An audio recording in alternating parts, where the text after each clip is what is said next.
Hi, thank you for clicking on my video, and I really appreciate it. My name is Travis Grant, and I'm an amateur video game enthusiast. And we're going to pick out a game today in my collection.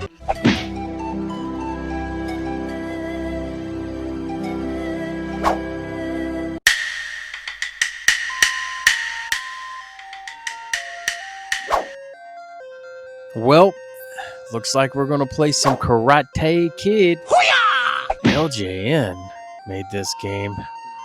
Oh boy, we're in for a treat, aren't we? Man, this is just going to be great playing this one.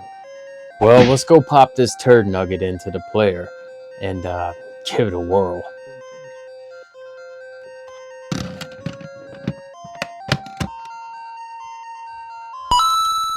Now show me wax on, wax off. Wax on, wax off? What are you talking about, Miyagi? This here's the Karate Kid for the NES.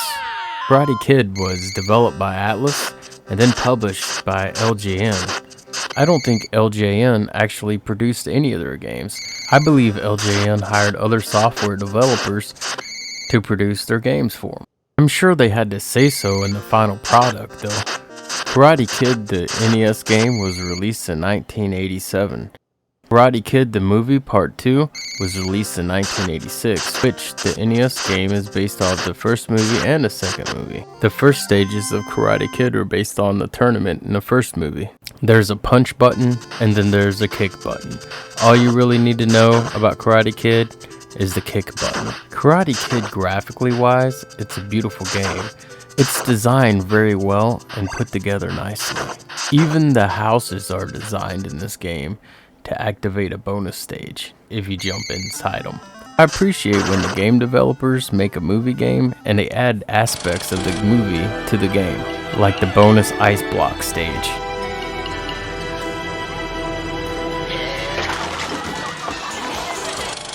One thing they got right about Karate Kid, there's no time limit in the game, so don't get in a rush. Take your time. As pretty as the game is to look at, don't let it fool you. The game's pretty tough to play. What makes it tough are the controls. As you can see, I was having a heck of a time just climbing up these hills and back over them again. Plus the spawn of the bad guys, they're relentless. I mean, look at them. They just keep on coming out of nowhere. You're constantly fighting them off. There's no time to relax. But remember, the kick button is your friend.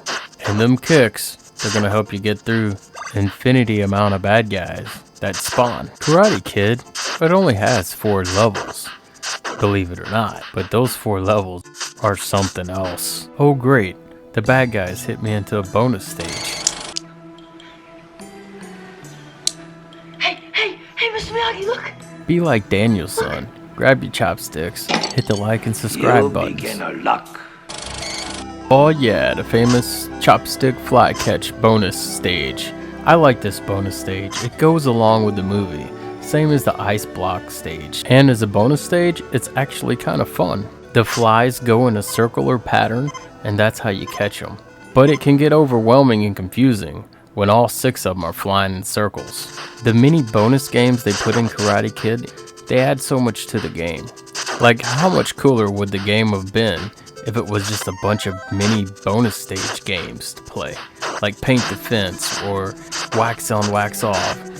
I think it'd be a really neat concept. Sometimes in Karate Kid, the bad guys get a few good shots in, and it's game over for you. Daniel-san! Daniel-san! I think I have to do a Karate Kid montage before I can even complete the Karate Kid game.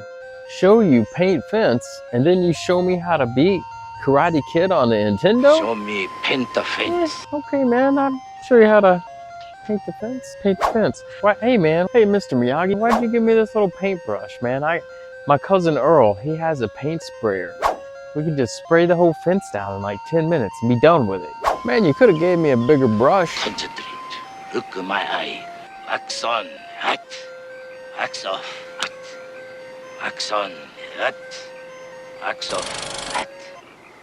Alright, back to kicking the shit out of these guys again.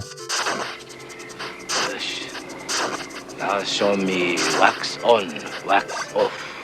Yeah, you got it. I show you wax on, wax off, alright. What the shit? Did the training work? It couldn't have, could it? LJN, Back to the Future, games getting mashed up. Wait a minute. I think Karate Kid is like 3 different types of games, all mashed up into one game. Just kind of like how Back to the Future was 2 games mashed up to make 1 game. Well, I'm gonna try to explain after I beat this boss guy. This level. I don't even know who this boss fight's supposed to be. It doesn't make any sense to me. Show me Pentafence. And just like that, half the game is complete.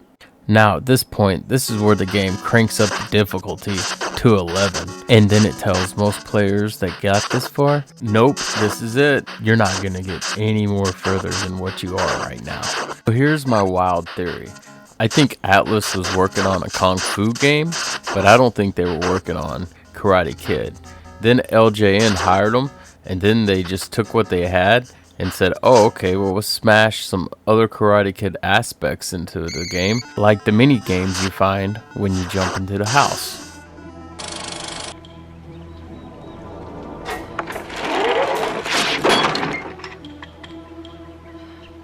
Daniel-san, you alright?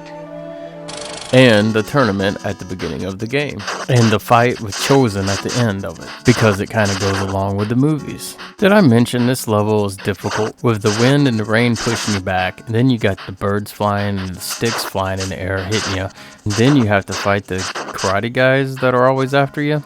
I was having such a hard time with this game, I even tried my old NES Max controller to try to get an edge up on the game. Let's go take a look at the controller real quick. So this here is the NES Max controller, and I've been using it for a microphone stand. But yeah, it's an old style controller. Let's go take a closer look at it. Here we go, the NES Max controller. It kind of has like a joystick kind of thing to it. It has turbo buttons, but what I was using it for, and it has like an angle to be able to jump a little better.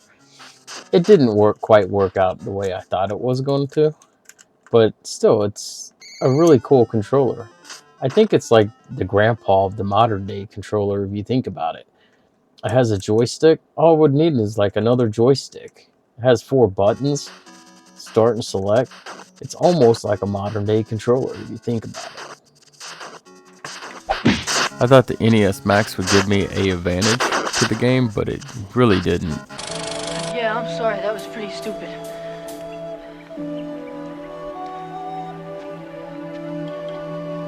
Miyagi said that to father when same thing happened. Father agreed he was stupid. Father was right.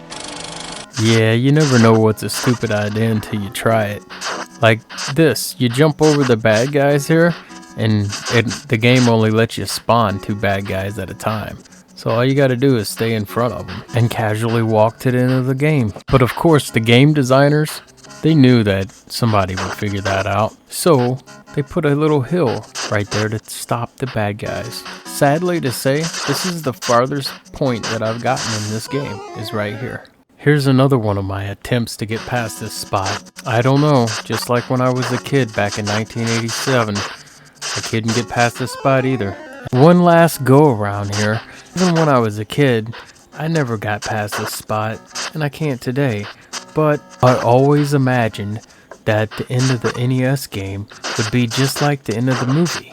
So here it goes, probably just like this. Man, those little drum things are pretty cool. So yeah, Daniel-san's gonna have to fight Chozen at the end, just like in the movie.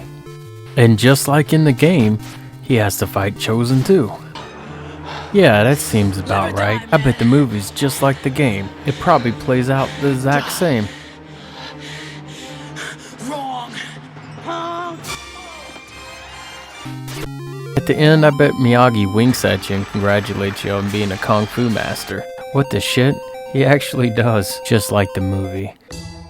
Karate Kid on the NES. I'm gonna rate Karate Kid a 2 out of 5. I would like to rate Karate Kid a little higher because I actually had Karate Kid growing up as a kid, and I really did play a lot of it, but I never could beat it. it's a frustrating game.